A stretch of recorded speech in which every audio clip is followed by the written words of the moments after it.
Audrey, on a mis la farine dans un joli saladier. Ok. Et ce qui est important, c'est de faire une fontaine. Alors, je vais te faire bosser, tu vas casser les œufs. Alors, un œuf, ça se casse à plat, c'est très bien, ça fait quelque chose de beaucoup plus net. Alors, 6 œufs au litre de pâte à crêpes, après, c'est une moyenne. On va mettre le sel, parce que ce qui est très important dans une pâte à crêpes, c'est d'avoir du sel. Et on va mettre aussi directement les zestes d'agrumes. On va préférer des agrumes un petit peu bio, hein, non traités. D'accord. Tu sais quoi, Damien? Moi, ça me plaît bien, toutes ces petites couleurs. Bah déjà, ça met en appétit. Ouais. On part du milieu. D'accord. Et tranquillement, on va amalgamer, on va absorber la farine. Voilà, tu restes au centre. Hein. Voilà, tu crèves un petit peu tes jaunes d'œufs, là. Clac, clac, clac. Voilà. Et petit à petit, tu fais écrouler un petit peu la farine. Ok. Et ça t'évite vraiment d'avoir des grumeaux. Et puis moi, je te mets le lait, d'accord?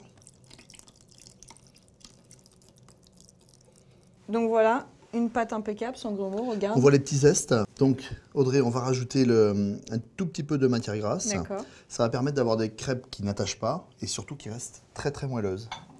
Et maintenant, on va rajouter la référence du rhum, le Preciorhum Negrita, qui va apporter une touche un petit peu caramel, vanillé, hyper gourmand aux crêpes. Moi, je ne peux pas m'en passer parce que je trouve que c'est le goût de mon enfance, c'est le goût des crêpes de ma maman et ça donne des crêpes si particulières que je craque. Alors, on en met 2 cuillères à soupe généreuses. Hein. Voilà. Et à la cuisson, l'alcool va s'évaporer. Il va rester cette touche si particulière à la crêpe, hein, ce côté caramel, ce côté rondeur en bouche, un petit peu vanillé. Moi, je suis vraiment un fan du rhum brun. Et puis surtout, la pâte à crêpes, il ne faut pas trop la travailler. Moi, je vois des gens qui la mixent, etc. Et ça fait des crêpes un peu élastiques qui sont vraiment moins bonnes. Ouais. Donc, une pâte à crêpes, on mélange ici. Comme on a mis du beurre fondu, on la laisse dans un coin de la cuisine.